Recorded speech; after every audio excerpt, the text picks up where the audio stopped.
biggest power shift in AI didn't happen inside NVIDIA. It happened the moment NVIDIA lost control of one critical part of its own supply chain. Last quarter, NVIDIA reported 65% operating margin, but its biggest memory supplier reported 72%. Few days later, Jensen Huang walked over the supplier's booth, picked up a marker, signed a wafer and wrote 3 words: "Please make more."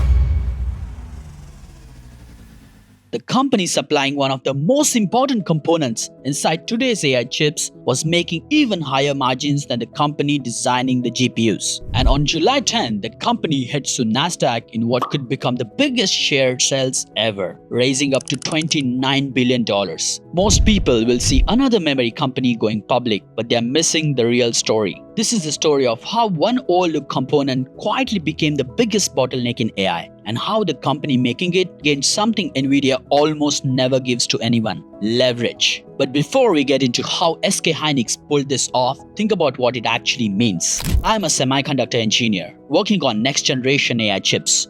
And one thing I learned throughout my experience is NVIDIA hates being dependent on a single supplier. Jensen Huang built one of the strongest supply chains in technology by making sure almost every critical component had alternatives, multiple suppliers, constant qualification, always looking for a backup. So here's the question I couldn't stop thinking about. If NVIDIA is that disciplined, why was its CEO standing at the supplier booth with a marker and asking for more? It wasn't because nobody else was trying. Samsung's memory business is larger than SK Hynix. They have more fabs, more engineers, decades of experience leading major memory transitions. Micron had been inventing HBM for years as well. NVIDIA wanted more than one supplier. They were actively qualifying second and third sources. But building a working prototype is one thing. Manufacturing millions of these chips with yield and consistency NVIDIA needed for a multi-trillion-dollar AI roadmap, that turned out to be much harder than anyone expected. So what made it so difficult? Here is the thing. Every year NVIDIA wanted another supplier at full scale. Samsung kept throwing more resources at the problem.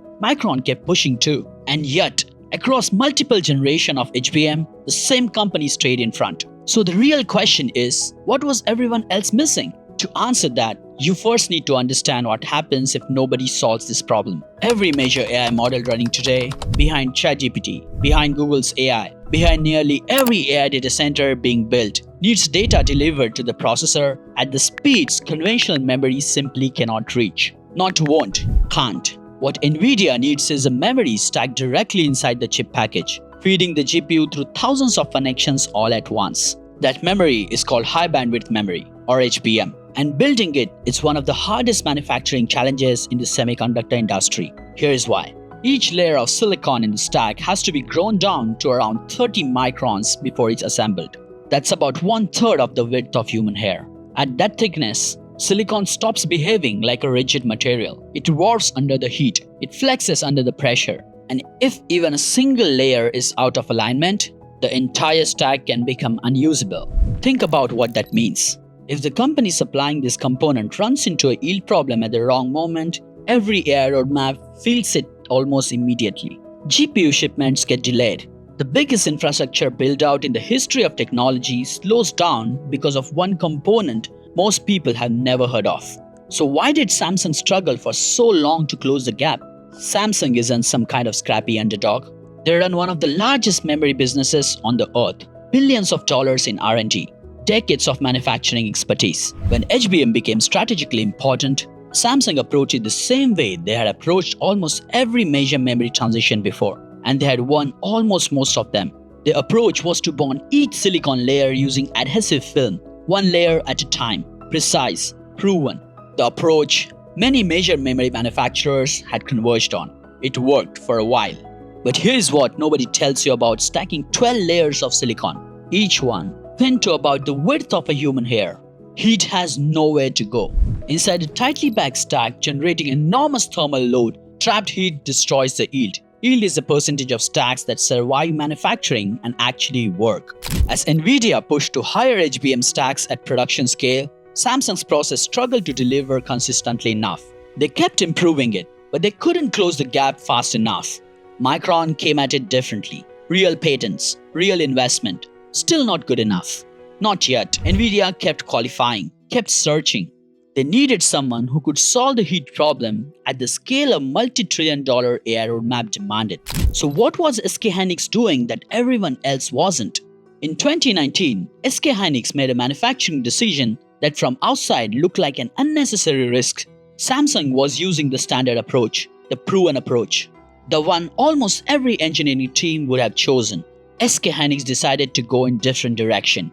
Instead of bonding the layers one at a time, they developed a process called MRMUF. Think of it like flooding the entire structure with liquid at once, instead of gluing it together layer by layer.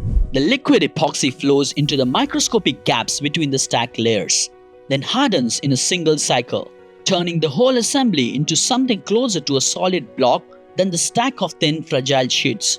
The material that makes this possible came from a Japanese company called Namix, a specialized supplier whose foundation is closely tied to SK Hynix manufacturing process.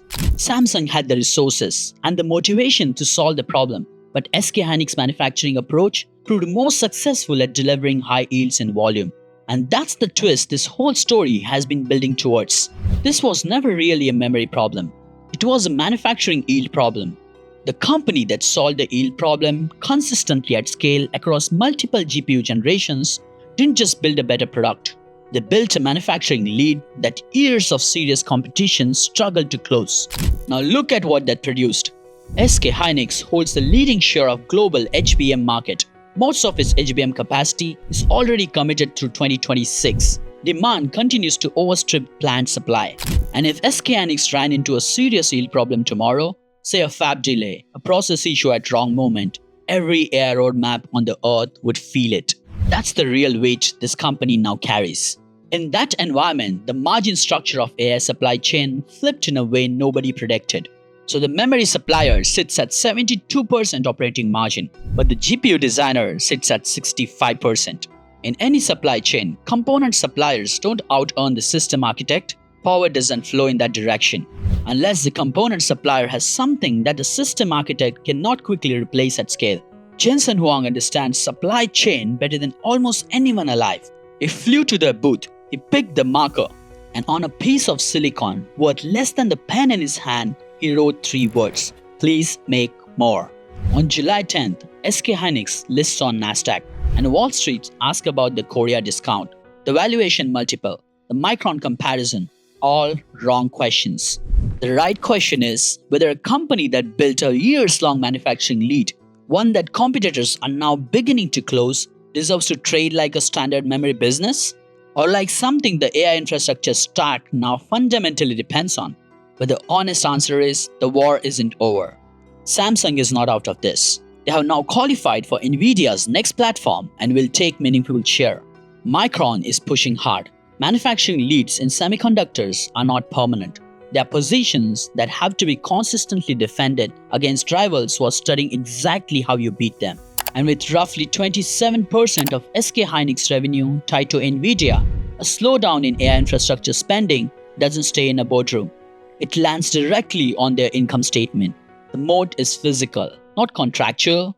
Physics can be solved. What it hasn't been, not yet, not at the same scale, is solved by anyone else consistently enough to close the gap. At the start of this video, Jensen Huang signing a wafer looked like a trade show photo. Now you know what those 3 words actually are. Please make more. That is not a publicity moment.